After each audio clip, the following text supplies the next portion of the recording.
Hello and welcome to Homicide Hobbies. I'm Andy, And I'm Claire. and we're here to talk about some of the disturbing things that go on in the world, past and present. We feel like not knowing doesn't mean the crazy doesn't exist. So we're going to scar you with the knowing. Enjoy. We're going to talk about Li Yijiang. Say that 10 times fast. He is a Chinese serial killer who killed 6 men in 2003. I'm not going to look at you during this because it's fucking weird and you're making weird faces. So just so you know, don't feel weird if I don't look at you. That's why. Well, spoiler alert, we's here in Alabama recording together. So Lee was born in 1980. Both of his parents were mentally ill, so he was raised primarily by his grandmother in Shandong, which is the second most populated province in China. The name literally means east of the mountains, and it is home to 101.53 million people, which is a fuck lot of people. So just get an idea of, it's a very big, populated area. It was the main place for silk manufacturing. I feel like since we don't live in China, I needed to get my mind of where he was raised. Now, he's sent back to his parents in Xizang after he finished primary school, which was far west China, about 2,000 miles from where Lee was raised.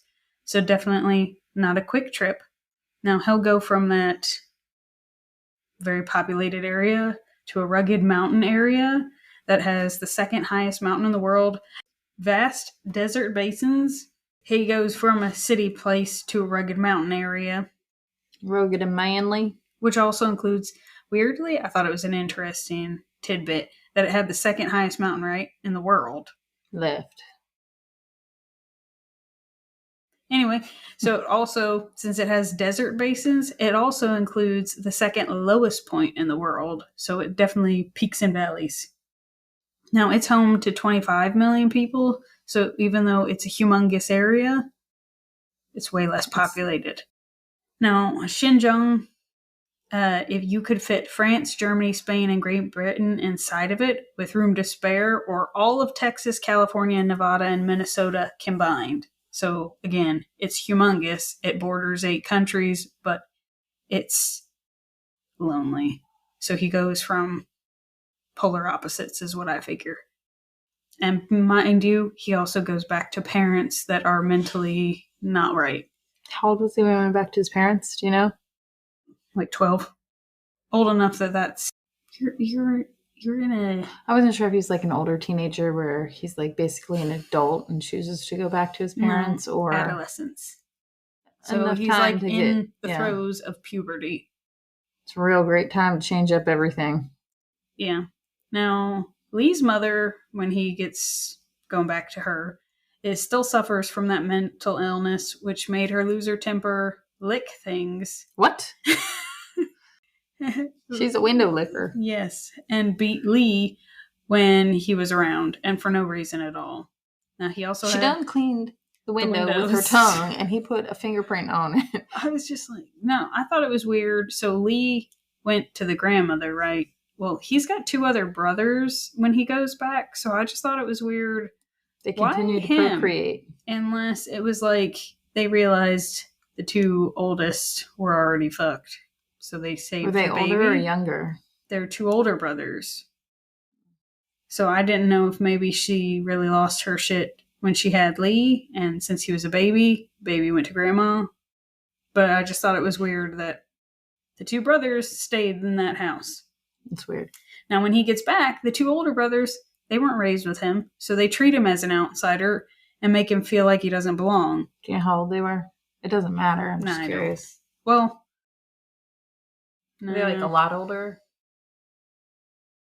I don't know, Andrea. I don't read Chinese either, so I had to rely on other people's translations. Real interesting. Anyhow, so the 2 older brothers eventually beat feet and run away and leave Lee to be their mother's punching bag. Now, his mom really wanted a daughter and was super disappointed to have 3 boys, so she decided to raise Lee as her daughter and proceed to treat him like a girl. That ain't the first case we heard that did that too. I don't think What she is was with these braiding it. women? I don't know. I don't think she braided his hair, but I think she was like, I'm done tired living with all these men folks. Somebody's learning to do the women's work. It's you. You, boy, you were the last one in. So that's the way I figured it, because he started learning the ladies' tasks. Did she dress him? You said she dressed him like a girl? She treated him as if he was a girl. I don't understand that. Again, I feel like it was duties and responsibilities. He was taking on learning how to run a household rather than doing the manly man. Now, anyhow, so all the beating. What time period is this? The 90s? He was born in the 80s, yeah, so the 90s. So with his mom just beating him whenever, he developed a fear for his mother, and rightfully so. Now, she would even at times wake him up beating him. What? So it's just like Was it 2:00 in the afternoon though? Was she like, get in there and do them dishes, son? And instead get to your woman's work. And instead he said, I'm gonna go take me a nap. No, I feel like so he was beat pretty severely, pretty regularly from her when she wasn't cleaning the windows with her tongue. But by the time Lee starts high school, his mother's mental instability kind of levels out. I don't know why. They don't say if she got help or if he just got used to it or whatever the case was, but she begins to be somewhere similar to normal. Mm-hmm. Whatever that, I don't know if that means the windows were finally clean enough. But regardless, she'd start beating him less. But his father would fall into depression and start excessively drinking. So he got depressed because his wife was normal? Probably. He's like, oh, now she talks more. She's done cleaned all the windows. Now, Lee would hide his depression, but he would try to have his refuge at school. So he'd stay late and volunteer for stuff to help clean the classroom and do whatever could keep him later after school. And he would also dawdle walking home. Now, his dad, he wouldn't beat him, but he did on several occasions pick up a knife and threaten Lee. So it's just like, he's the only child in that home, and he's either getting beat by his mother, now less often, but then threatened by his dad with a knife, so you can understand where he wasn't enjoying staying at home. So one day on the way home from school, Lee wasn't paying any attention and ran right into a large man. Now, he was scared at first that the man would hit him for not paying attention to where he was going and bumping into him, but the man ended up laughing and asked Lee if he was hungry. And Lee was, so he went with the man and ate. Don't go with the strangers. Dude, I was like, this kid is so desperate for love and affection that he'll take it from a stranger. And does he take it from a stranger? He does. So, but you just done skipped the whole story. But he goes, he eats, he drinks. I feel like and then we should have gotten some triggers because this involves a minor. I told you, Claire's cases are triggerless because you get surprised. Not when they involve children. Anyway, it wasn't long before Lee lost time and woke up late in the night with a sore hiney. He knew. It's not funny, but the fact that you just said sore hiney with a straight face. Well, that's what he said. It's real hard to look at you right now. So he knew the man had raped him, but he's got no one to tell at home, so he just runs home and doesn't say anything. And he ends up trying to, poor baby, keep an eye out for the feller, but he never sees him again. Now, that leads us to February 1994, when Lee starts his first year in middle school. Now, Lee's 14 years old by this point, which I'll put a pin in that briefly. So primary school in China lasts 6 years. It's usually for kids 6 through 12. And then secondary school is 3 years, followed by high school, which is another 3 years. So kind of similar. You just have an extra year in primary school for China. But anywho, so... No, you don't. Yes, huh? Kindergarten, 1st, 2nd, 3rd, 4th, 5th. It's 6 years in elementary school. Middle school is 6th, 7th, and 8th. High school is 9th, 10th, 11th, and 12th. They have 1 year less. Turns out you don't do your adding so well. No. Yeah. So they're not starting kindergarten, or they're not counting kindergarten. They did 1st grade through 6th is primary school. 7th, 8th, 9th is secondary school. And then 3 years 10th, of high 11th, school. and 12th. So they don't get them in the kindergarten. They don't learn to color in the lines. They expect them to learn their cuddling. Well, fuck it. They better use them crayons correctly. Anyway, so this is when Lee will commit his first murder. That's my boy that's upstairs playing pool with the men folk. Just imagine this poor boy has grown up one way in a vastly different lifestyle with a grandmother who cared for him, and then was thrown into a vastly different home and living situation altogether, right in the throes of puberty. And it's just like, I imagine he was all sorts of confused. But it would take 10 days for authorities to find Tang Mu's body in a nursery next to the school that Lee attended. He was stabbed more than 20 times. How old was he? The victim? 14. So the person he stabbed was the same age as him? They were schoolmates. Okay. Now, Lee was listed as a suspect when the investigation found that Lee and Tang had argued before Tang went missing. But there wasn't evidence to move forward, and Lee was calm when police interrogated him. Now, the police would call him in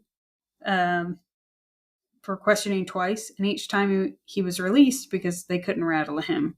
He was just calm about everything, so even though they believed it's possible he could have murdered him, they just had nothing to go on. That's kind of horrifying. Now, it's super fucking horrifying because he's 14. He should be rattled by just the police calling him in. Yeah. Little on the fact that he murdered someone and it wasn't obviously an accident. Yeah, stabbed 20 times. And the police have him pegged as a possible suspect and he's not rattled at all? Which tells me his parents did so much damage to this poor boy. Yeah. I feel like that stranger might have been the tipping point? Yeah.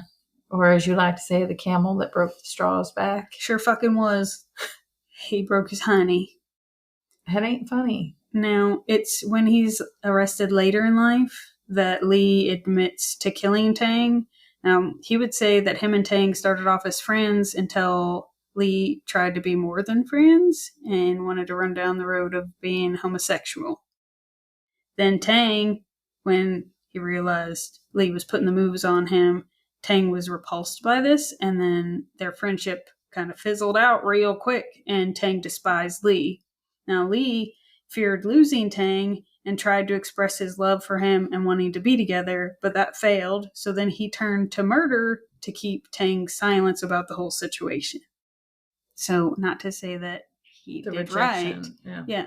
The first person he loved and told him that it was just a lot for poor Lee. And he did not handle the rejection at all. Now, Lee moves from the remote area of Xinjiang to Beijing when he's admitted into the Beijing Institute of Technology in 1999 after he passes the entrance exam with flying colors. So he has not been found out for Tang's murder, right? It's not until he's arrested later on after he does some other murders that he admits that he killed Tang, which is probably a huge weight that he wanted to let out because he still killed somebody he loved. He just handled that not good. To say the least. Now, his focus is on computer sciences. He would begin working 2 part-time jobs, both at KFCs. One was an early shift at 1. They have KFC in China? It's not Pluto. I didn't know they had KFC there. They also have McDonald's. I knew about McDonald's, actually. But he'd work the early shift at 1 and then the late shift at another. Now, his classmates would say Lee was an easygoing person, easy to get along with. He also cooked some amazing food, better than any restaurant they went to, which is what had me do the whole, his mom had him doing the woman's work.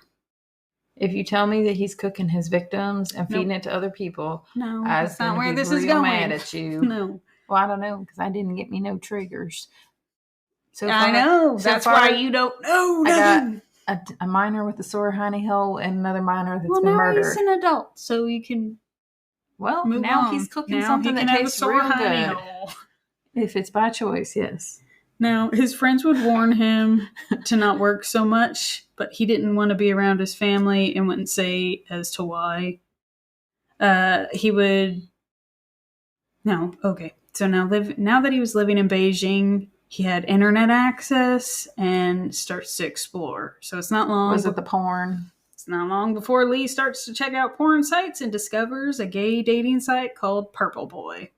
What? I'm not 100% sure why Purple Boy. I feel like this is all translated from Chinese, right? So I was like, am I missing something? Purple Boy? I could see Blue Boy. Ew. But or Cum Boy. Ew. Regardless. Like, come on. And I can kind of understand him taking advantage of having internet access, because here, living in the sticks, you got limited internets. So moving to the city, I imagine having high speed, he was enjoying. But this also is during the time China is battling shutting down internet pornography, and actually had closed down hundreds of other sites and even made dozens of arrests. How can they limit the number of children they can have in China, but then limit their pornography? They don't want it wasted. At least they do. They want the spank bank plugged up. If you're playing with yourself watching porn, then you're wasting it. They want it wasted. If you can only have 2 children because they're overpopulated, then don't they want you to cream the tissues? That's disgusting.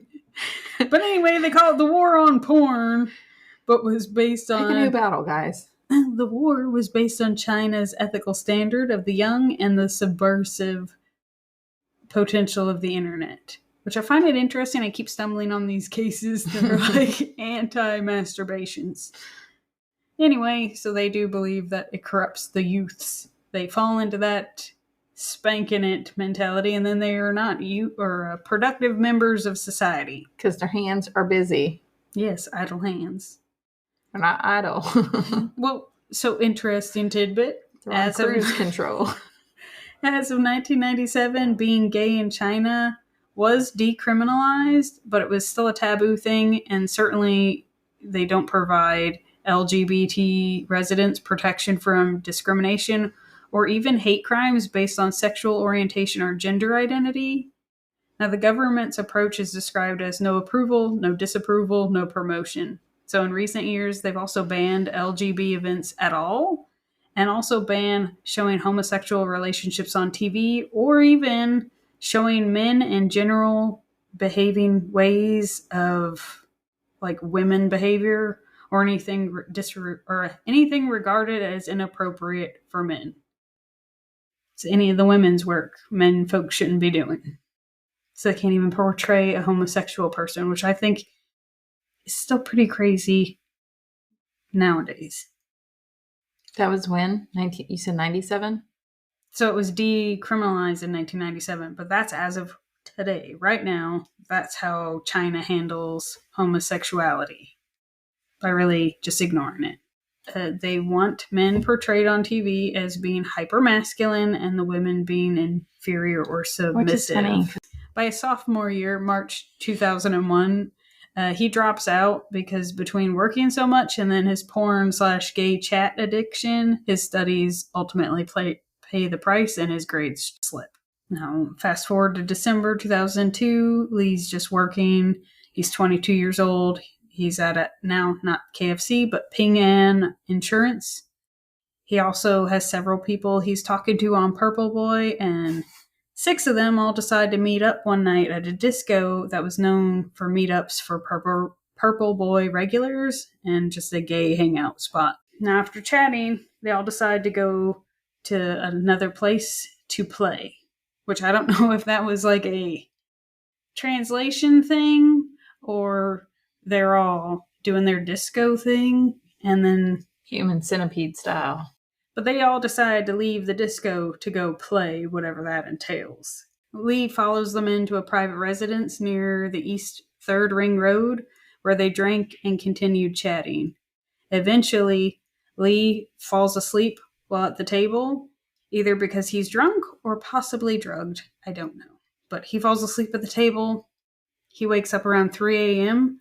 to find that he's been folded up. What?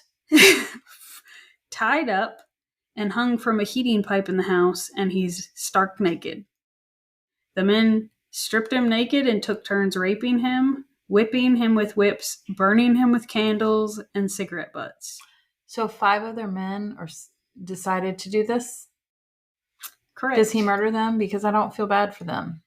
This goes on for an hour, and then they eventually free Li, and at this point, Li is just hostile and determined to exact revenge. I don't blame him.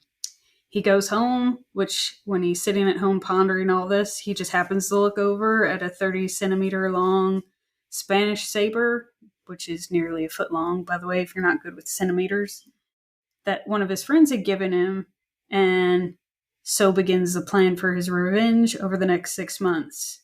He sharpened that saber over and over during these next 6 months until it flashed a cool blue light. From that day on, Li would return to the disco over and over again, searching for a familiar face of his rapists. It didn't take long for Li to find one of them. He watched the man as he left the disco and followed him to an internet cafe. He sat in the corner and watched the man until he left. When he did, he got up and went to the machine that the man was using and learned that his Purple Boy screen name was Toll Slave, or also translated as Charging Slave, but we're going to call him Toll Slave because Charging Slave sounds like a ball. Well, he did charge.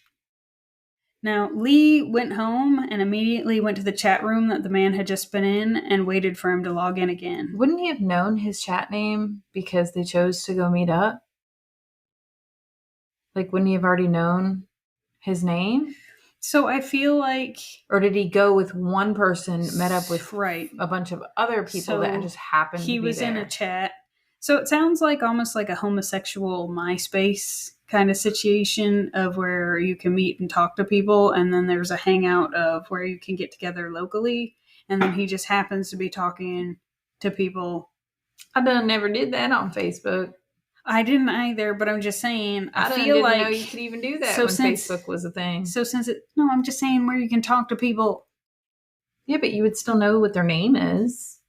Right, but you can meet up with somebody and then be schmoozing and then end up talking to someone else. It don't make sense, is all I'm saying. And that's why I'm trying to explain it to you. Focus. You can meet another person, be having fun at a party, and then bump into somebody else and get the feels. But I thought that they all met on the Purple Boy. I was about to call him Blue Boy.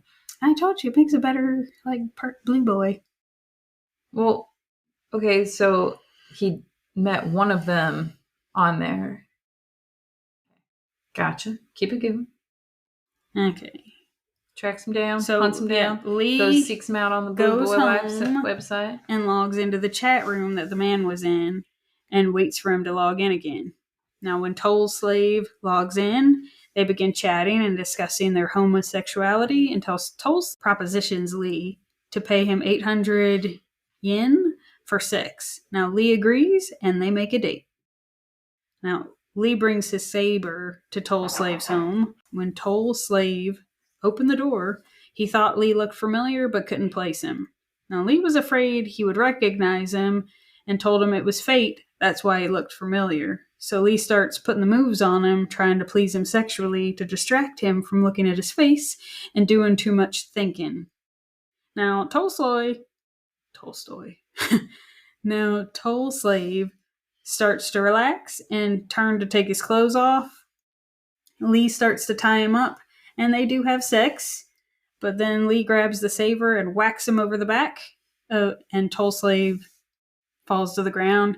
He says he snorted a few times and then didn't do anything at all, and then Li takes the saber out and cuts his throat, then castrates him. Now, Did he stick it in his throat? Not that I know of. He shoulda. Li then went and washed the blood from his hands. Before leaving, he throws the 800 yen on the sofa. What? Take that money back. You don't need to pay that son bitch. Yeah, but he didn't want his dirty money. He'd fuck that bitch for free. Yeah. Now, his second target, he also found and stalked. I don't feel bad for these guys. Then contacted him via the internet. Now, this man's screen name was Beautiful Feet Handsome Guy. and was a foreign language graduate student. I know it probably sounds better in another language, but I was like, beautiful feet, handsome guy. It's probably a handsome guy with beautiful feet. Probably so. But check out my hairy toes, fellers. After chatting with him online a few times, they again agree to meet up at his house. Lee arrives, they chat. Lee starts tying him up. Now, Mr. Beautiful Feet cooperated, thinking it was just something Lee was into and didn't take it seriously. He was all playful and not real worried, didn't feel threatened at all. And then once he's all tied up, Lee turns on the music and begins torturing him until he finally cuts his throat and castrates him as well. Then comes his third victim, who abused Lee the most. He was also the oldest and the strongest of the men, 26 years old. That's what he was, in case you were curious. Now, Lee did the same as he did with his previous victims, slit his throat, but didn't feel it was enough for him. He also castrated him, then excessively stabbed him over and over again. You should have stuck that knife in their hiney holes and twisted. Well, they were still awake. Yeah. They all deserve it. And you ain't going to make me feel bad for none of them. So he stabbed him dozens of times and even opened up his stomach. That's how, excessively stabbing it was. But a lot of rage, frustration. And I feel like him doing this is also whatever build up that the rest of the world has done to him. Now, he continues this until all his rapists are dead and castrated. His victims ranged from 20 to 30 years old. I thought the other guy was the oldest, 26.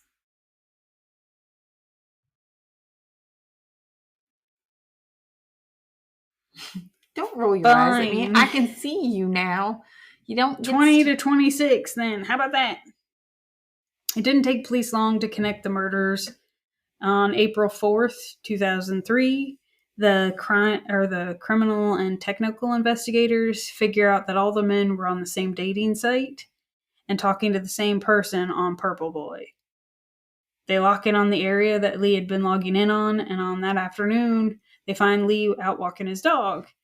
They take him in for questioning, compare his fingerprints and DNA, and arrest him, because naturally he left his fingerprints, his DNA. He's talking to all the men. There's no one else who's talking to all the men. Yeah. Now, Lee confesses to murdering the men out of rage. He explains the whole thing. And I find it interesting at that level because I feel like if he were here, he wouldn't have gone through the system the way he did. Mind you, he did do excessive, but I feel like he was a victim too. Yeah. I know you can't do vigilante things, but... I know this has nothing to do with this, and I'll make it brief, but there's a girl, I don't remember what state in the U.S., who killed her rapist, and then his family sued her for wrongful death, and she was court ordered to pay, I think it was like $180,000 to the family for killing her rapist. And then because she raised money through crowdfunding, GoFundMe or something, to pay the family, the judge made her return all the donated funds. It has to come from her. It has to come from her. So, I don't know. The U.S. does some pretty fucked up shit when it comes to dealing with your rapists. So, April 28th, 2004, which is about a year after his arrest, the Beijing Intermediate People's Court sentenced Lee to death immediately. He's just 24 years old. And on August 20th, the same year, just 4 short months later, he's executed by firing squad. I feel bad for him. He was affectionately nicknamed the Penis Slasher. I did feel bad for him because I was just like... We cannot name this the Penis Slasher because no one will listen to it. I will fucking name it the Penis Slasher. That was his name. That people liked him. Stumpy. Nobody listened to Stumpy because it was called Stumpy. No, nobody listened to Stumpy because you told them what it was about. This one is exacting revenge of rapists. Vigilante Penis Slasher. We can name it that. Because if we name it that, that'll pique their curiosity. But if we just call it the Penis Slasher. No, I did stumble on it because it made me curious because I thought it was crazy that from his sentencing, to his execution, 4 months. Yeah. I was like, that's too many like people. the 1800s in Mississippi when they were just like, and he's dead. 5 minutes, guilty, done kill him. They even already had a pre-dug hole before they even got to the sentencing. That situation. But it made me do some Googling, and it said that China executes more people annually than the rest of the world combined. The following Friday after Population control. The following Friday after Li's execution, 3 con men were put to death for defrauding the bank. So I kind of believe that statistic. Now, China doesn't play. Now, just so we can really grasp how many people they put to death, 8,000 per year, according to the World Coalition Against the Death Penalty. Now, to put that in further perspective, in 2022, the U.S. put down 3. And in 2021, the U.S. put down only 11. So we're talking 8,000 is their average per year that China just fucking stomps out. And I'm like, that's a lot of people to just be like, bye. But you know what? The U.S. also is like the serial killer capital of the world, and we produce the most of them, and we give them second chances after second chances to just get better at their crimes when they done fail at them. I feel like if we done put them down instead of giving them more chances, population control at its best. I will also say it doesn't feel like there's a whole lot of appeals process. Now, he did confess, so there's that. Yeah. He did it. Yeah. He shouldn't have done it, but he did it. But even if you don't feel bad for them, and I'm not saying I felt bad for the men he chopped off their penises to, because he very well could have done that while they were alive. But even that, he still killed his friend when he was 14. So he wasn't on a good path to begin with. I just feel bad for him because he drew a real shit stick. Well, and you know what? I'd hate to say it, but how the fuck is he getting targeted every time? He was already raped the one time, and then he goes to a different city, and then he gets raped several times in one evening. What the fuck? But that's the story of Li Yijiang. I feel sorry for him. Do you know anything about his family? Like what happened with them? Probably not. Probably cleaning windows with her tongue some more. I don't know. I personally was curious, the grandma, if she ended up sick and that's why he went back, or what happened with the grandma that he had to go back. Yeah. But I also thought it was weird that... What about the older brothers? His brothers, they skedaddled on out of there. Yeah, but they weren't abused by them? Probably so. But it just... He didn't have a relationship with his brothers because maybe they saw it as he was the baby and he went with grandma and they were left there. That's why I was asking, like, are they a lot older? Maybe mom and dad were old, like had their 2, and then because he was the third and they're not supposed to have, that's why they sent him out of the household. And then once the 2 were out, they could bring him back. I don't know anything about how that works. You could Google it. I ain't gonna. I feel sorry for him.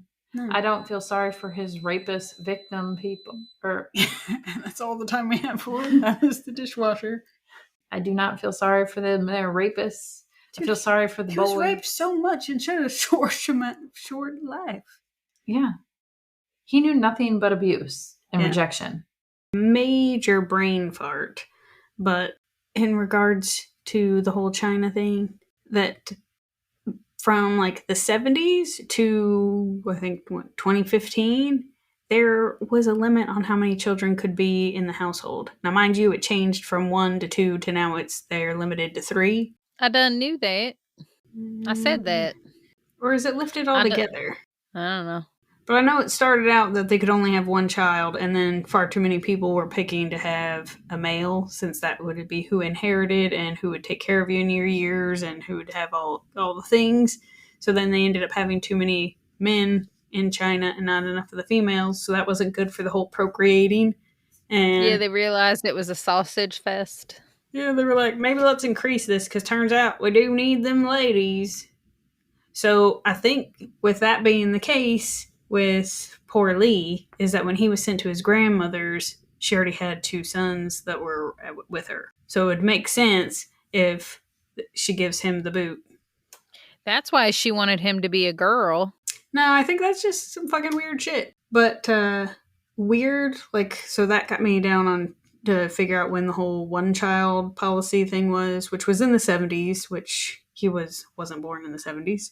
So then it had me scroll in, and then that's when I found that they increased it to 2. But do you know when they were doing that, they actually had like a little crew of people to enforce those laws. So they would actually go out there and like kidnap pregnant ladies and do forced abortions and shit. Ew. Yeah, like it was What crazy. They would happens? either like put them into What premature happened? labor, and when the baby came out, if they were far enough along that the baby was alive, they would either smother it, drown it. Like it's disgusting. I did hear that they would put him on a sword. He would skewer the babies. But Yeah, what happens if the mom was pregnant with like triplets? They had to pick which one to keep probably so. or I which even two? was reading about how like so let's pretend you were trying to get around it and you didn't want to give up your child kind of thing. That if you went into hiding and they knew you were pregnant, they would take one of your family members and put them in water outside in the winter.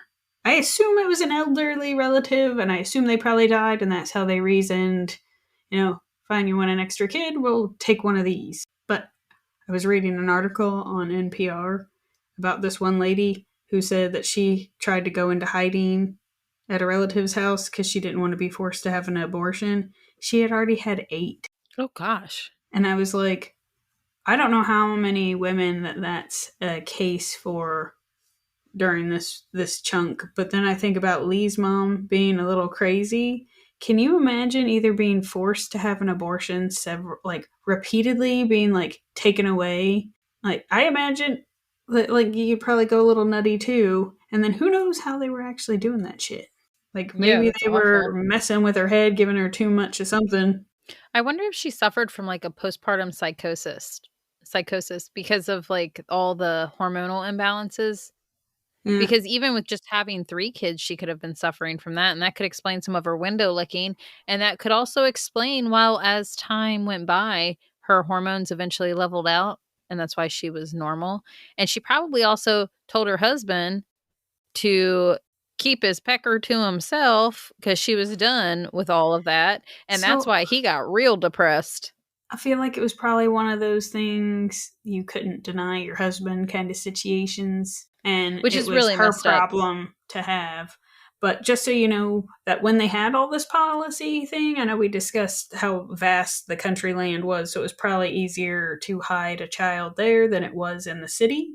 And neighbors whispering. And I'm sure there was some sort of reward if you turned somebody in. But so it was like unevenly enforced that then they kind of switched to fining some families, and if they couldn't afford the fine, that's when it was like a serious issue. They called it a social maintenance fee when you exceeded the limit. Yeah. And what was my fun fact? Oh yeah, so on top of the forced abortions, they'd also do forced sterilizations. I don't understand. I feel like when it's like, okay, you can't pay the fine, we're snipping something off. I mean, I immediately think of like a bowl with a rubber band. Just snap that on there. Well, that lady that I was telling you had like a bunch of abortions. She tried to go into hiding in order to keep her pregnancy a secret. That Uh-huh. one night when those family planning official people approached her husband trying to pressure his wife into ending her pregnancy, he chased after them with a pickaxe down their like little driveway. He was Oh imprisoned gosh. for half of a year.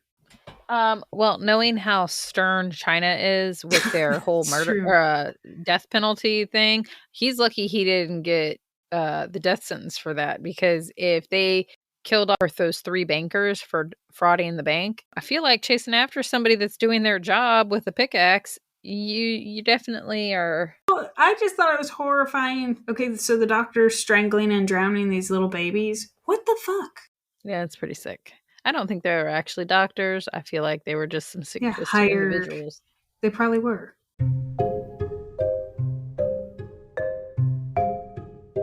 We hope you enjoyed today's episode of Homicide Hobbies. If we made you laugh, if we made you cry, or if we mind fucked you for the day, then we thank you for listening. Please write a review on whatever you're listening to us on. Tell your friends, tell your family, tell your coworkers. We're freaking awesome. And join us next week for another episode of Homicide Hobbies. I'm Andy. And I'm Claire. That's all we've got.